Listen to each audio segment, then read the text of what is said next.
back your homes or restore your dead to life. But perhaps I can give you justice in the name of our king.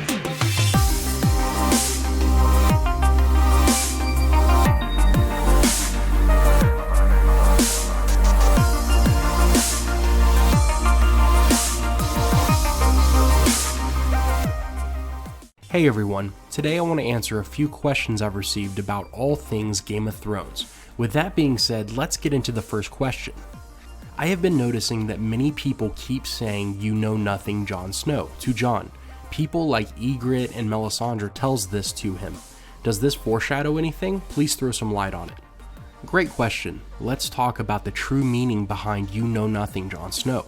It's a phrase that comes up a lot, and even though it sounds like it's just a simple tease at Jon's knowledge of the world, many people believe it means something more. Most of the time when we hear these words, it's coming from Ygritte. She first says it to Jon when he's acting like he knows what it's like north of the wall. Ygritte points out that Jon knows nothing about the world like he thinks he does. Jon has been living in Winterfell his whole life, and he doesn't actually understand how the world operates. As their relationship grows, Ygritte continues to remind Jon that he knows nothing, except it's clear that she's just teasing him. Then there's Melisandre, and she tells Jon the same thing. This shocks Jon. You can see that he's obviously confused, and it's in this scene that you can tell Melisandre intends to caution Jon. But caution him about what? What could be the true meaning of Jon knowing nothing? Is it his secret family lineage, or maybe something else that is being foreshadowed? Here's a thought. What if it simply means Jon isn't aware of his crucial role in the Great War to come? Think about it. There's a good chance this new winter is going to end similarly to the original Long Night thousands of years ago. And from what we know about the legends of the Long Night, there will be a hero who helps to bring the dawn and drive out the White Walkers. This person is supposed to be Azor Ahai Reborn, or the prince that was promised.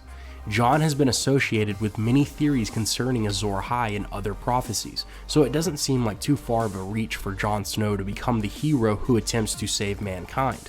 I don't know if he will die a second time or anything, but I think there's definitely something prophetic about "you know nothing," more than just the secret of who his parents are, but that's just my own thoughts. Let's move on to the next question. I have a theory for you. Do you think Petyr Baelish orchestrated the Red Wedding? Catelyn Tully / Stark was Petyr's first and only love. After Catelyn rejected him in Renly's camp, do you think that he planned it out before telling Tywin in Harrenhal? This is interesting. I subscribe to the idea that Littlefinger is behind a lot of the conflicts that take place throughout the series. It's obvious that his only true alliance is to himself. He wants all the power, and so far he's done a great job manipulating others into serving his best interest.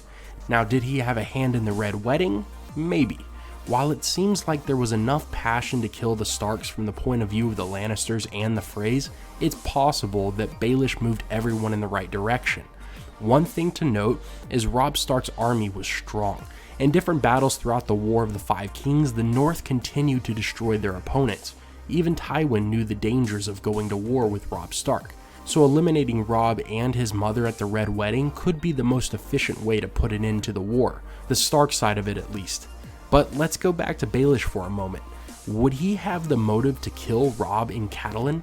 Sure, I mean the woman he's always loved never loved him back. Petyr felt like she was taken away from him by Brandon Stark and then Ned Stark. Petyr eventually moved on and found nobility, money, and a seat on the small council. He served the crown for a long time, becoming very comfortable around the royal family. He's able to get away with whatever he wants around the Lannisters because every one of them is more corrupt than the next.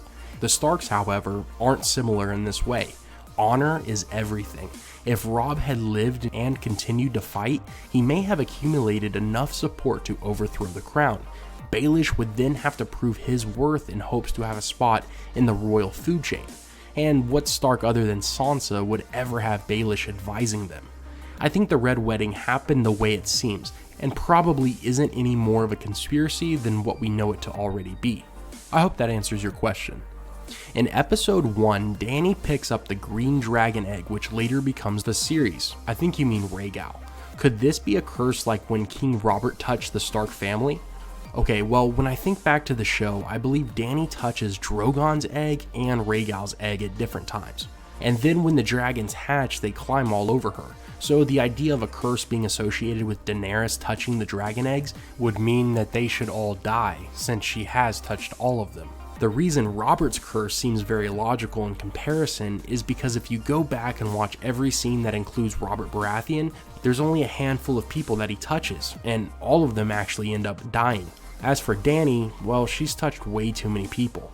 Anyway, that's going to do it for today's video. Thank you for watching. As always, have a great day, take care, and I will see you tomorrow.